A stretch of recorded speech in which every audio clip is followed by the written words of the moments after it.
Assalamualaikum warahmatullahi wabarakatuh. Rabbi shrah li sadri wa yassir li amri wahlul 'uqdatam min lisani yafqahu qawli. Rabbi zidni ilma warzuqni fahma. Alhamdulillahirabbil alamin. Sampai hari ini kita masih diberikan kesehatan oleh Allah Subhanahu wa taala sehingga kita masih tetap dapat menuntut ilmu. Yang kali ini kita lakukan dengan cara daring atau online. Dan saya ucapkan terima kasih kepada semuanya yang masih tetap di channel Mudah Belajar Hukum. Kali ini kita akan membicarakan mengenai aspek perdata dan administrasi dalam hukum perlindungan konsumen.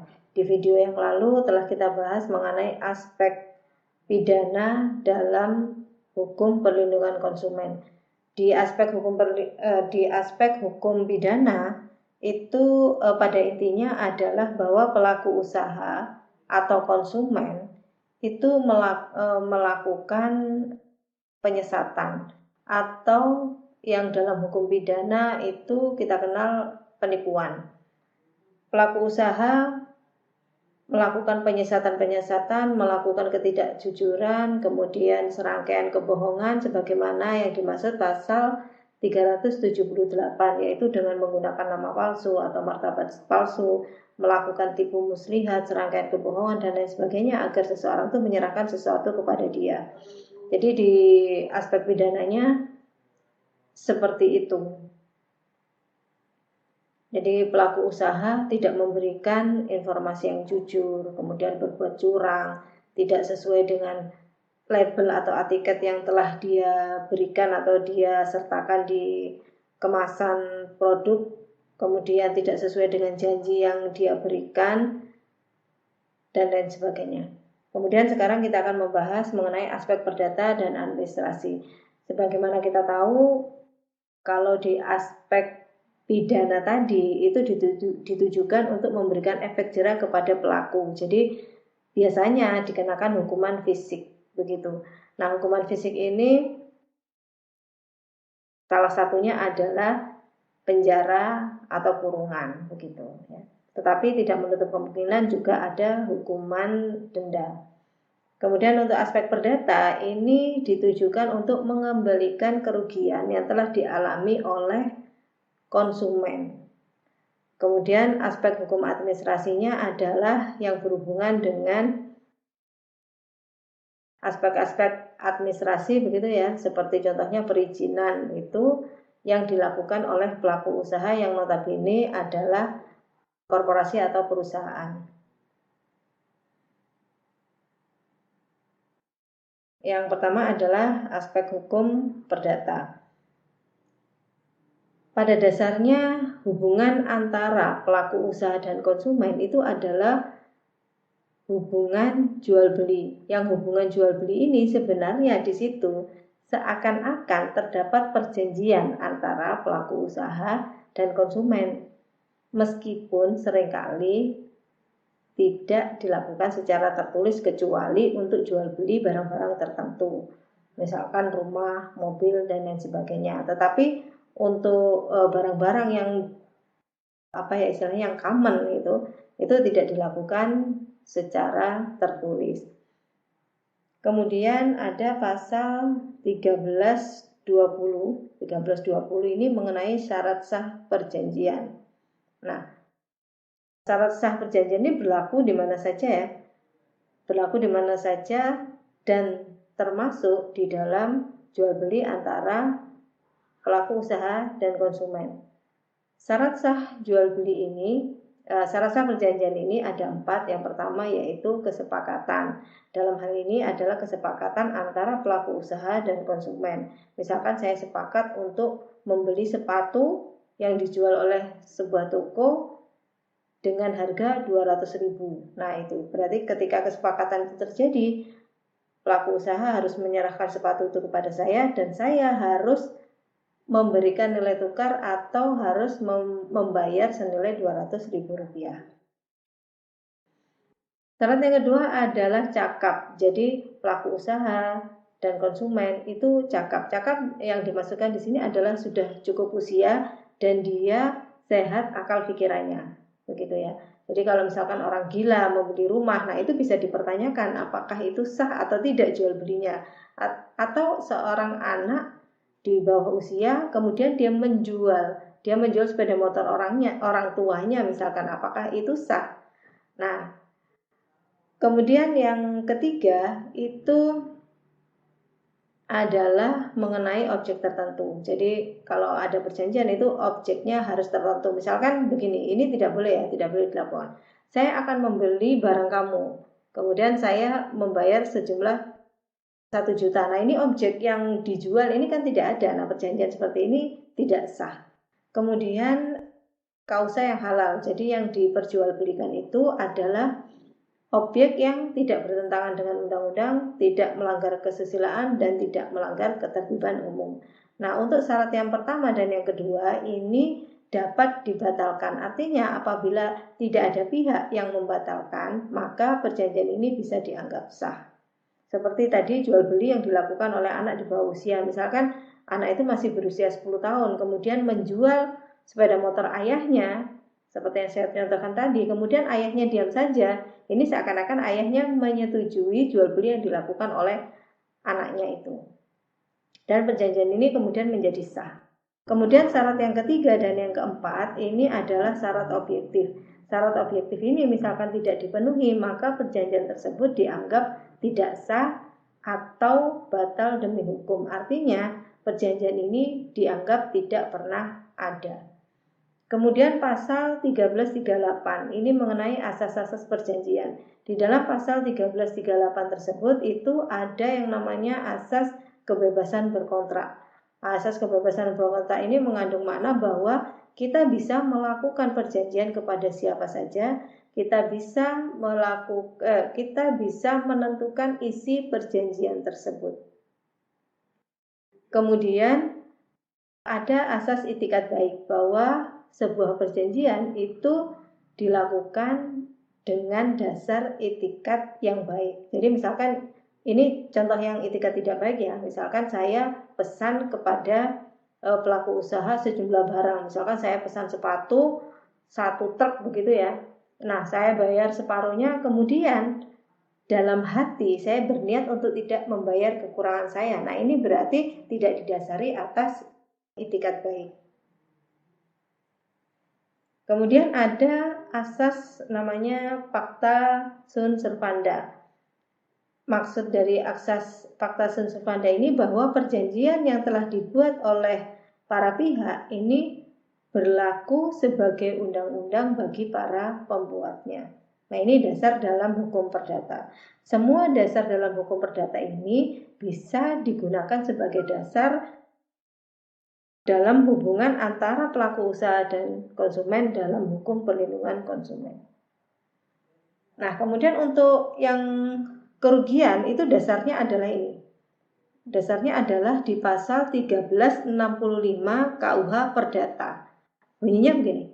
Tiap perbuatan yang melanggar hukum dan membawa kerugian, ya ini saya lingkari, membawa kerugian kepada orang lain, mewajibkan orang yang menimbulkan kerugian itu karena kesalahannya untuk menggantikan kerugian tersebut.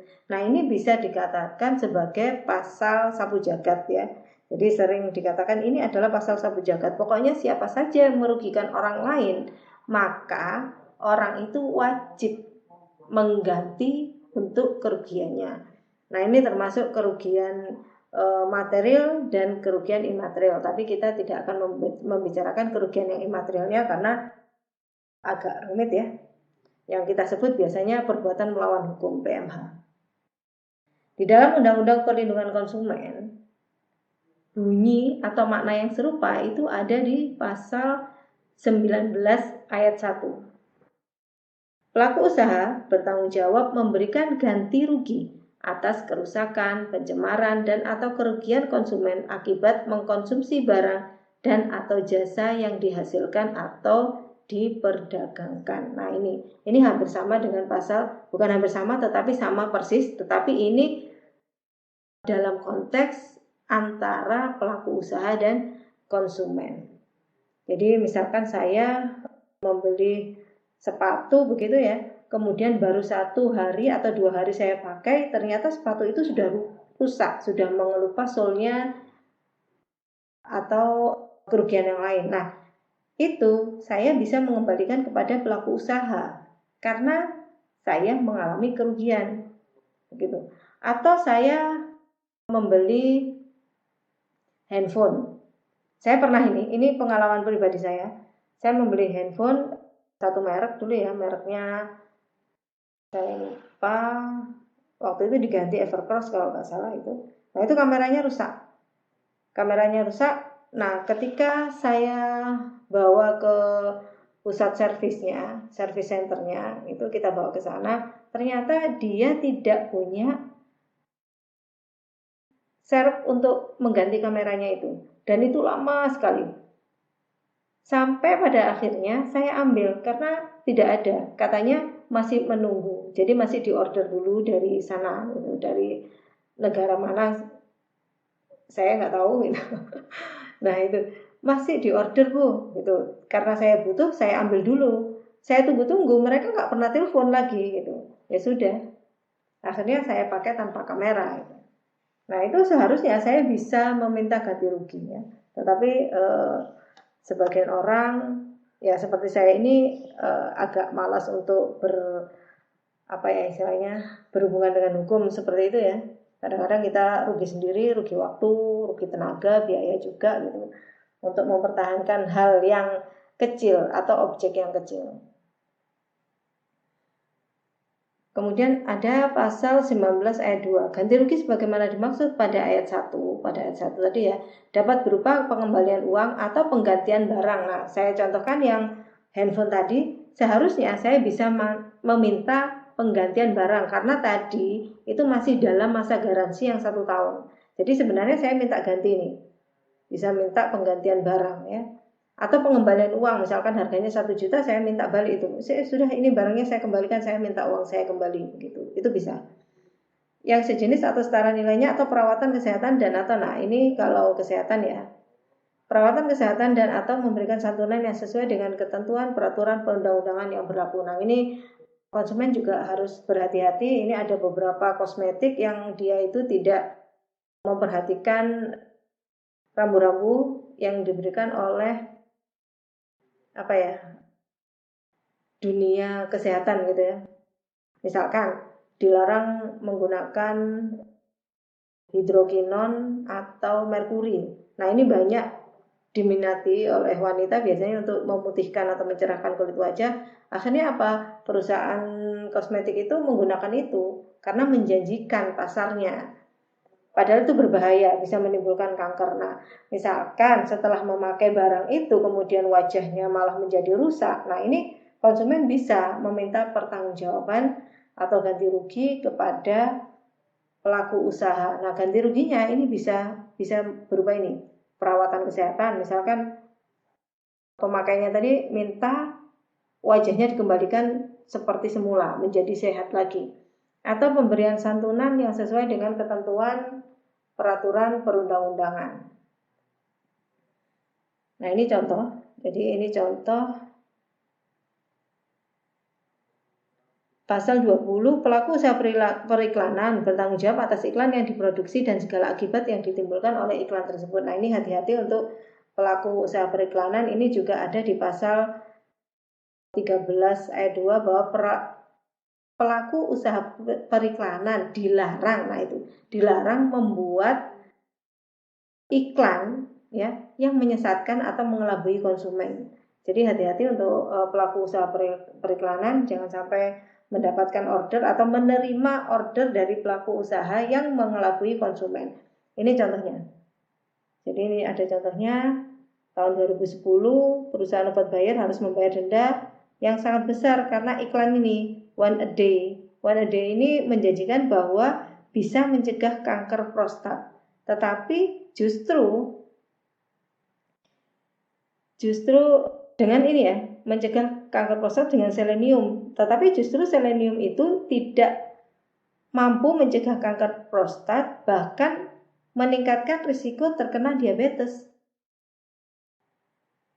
Akhirnya apa? Buyer harus membayar denda sebesar 3,3 juta US dollar hanya untuk kawasan Oregon. Nah, ini kejadiannya di luar negeri. Kejadiannya di Amerika ya. Ini saya kebetulan contohnya saya dapatkan dari sana.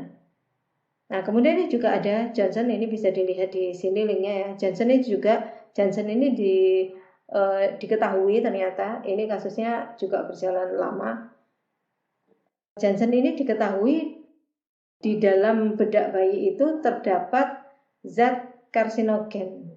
Jadi ada kandungan asbes begitu, ini yang menyebabkan kanker dalam pemakaian jangka lama. Nah, ini ada beberapa konsumen yang dia menggunakan itu sampai bertahun-tahun begitu, akhirnya dia menderita kanker. Nah, sekarang dia menghadapi banyak sekali, lebih dari 1.000 tuntutan konsumen untuk meminta ganti rugi karena Johnson terbukti di dalam bedaknya itu mengandung asbes yang bersifat karsinogenik begitu ya kalau nggak salah.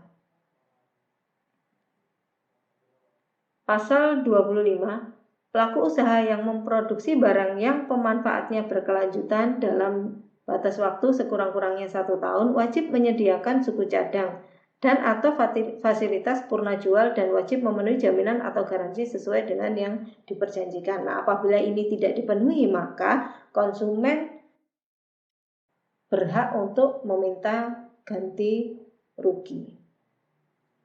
Pasal 26, pelaku usaha yang memperdagangkan jasa wajib memenuhi jaminan dan atau garansi yang disepakati dan atau yang diperjanjikan. Misalkan suatu jasa kecantikan begitu menjanjikan bahwa dalam waktu 1 minggu dengan produk yang saya berikan, dengan perawatan yang saya berikan, itu jerawat-jerawat Anda akan hilang, misalkan begitu. Jerawat Anda akan hilang bersih, sempurna. Nah, begitu ya. Wajah akan menjadi baik, mulus. Ternyata dalam waktu 1 minggu itu tidak berubah. Kita tidak membicarakan semakin parah atau tidak, tapi tidak berubah. Itu konsumen tadi, pemakai jasa kecantikan tadi, perawatan kecantikan itu bisa meminta ganti rugi. Ini berdasarkan pasal 26.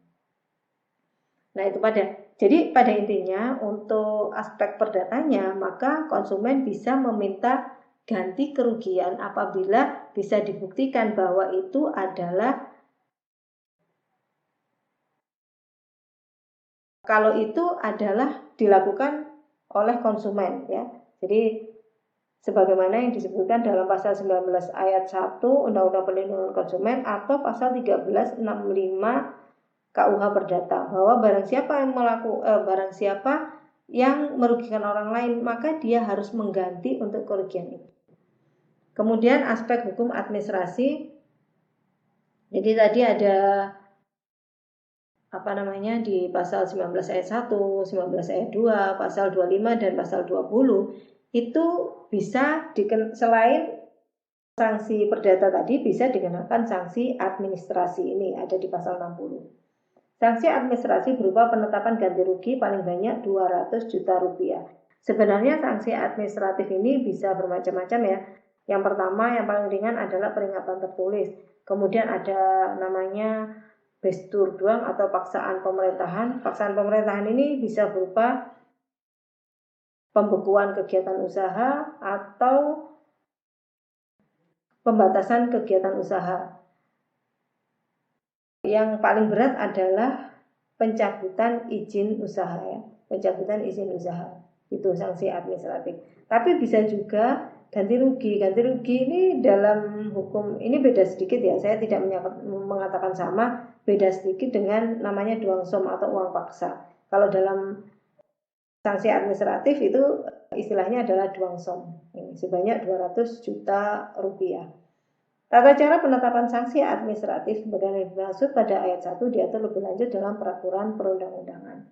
Oh ini sudah saya tulis. Sanksi administratif ini bisa berupa ini ya, peringatan tertulis, pembatasan kegiatan usaha, pembekuan kegiatan usaha, bestur duang ini tadi yang saya bilang paksaan pemerintahan itu bisa ke pembatasan, bisa ke pembekuan, kemudian duangsom ini adalah uang paksa. bisa jadi berupa itu tadi ganti rugi, kemudian yang terakhir yang paling berat adalah pencabutan izin usaha. Nah, saya kira pembahasan untuk aspek perdata dan administrasi dalam hukum perlindungan konsumen saya cukupkan sekian. Mohon maaf atas segala kesalahan dan kekeliruan. Saya akhiri. Assalamualaikum warahmatullahi wabarakatuh.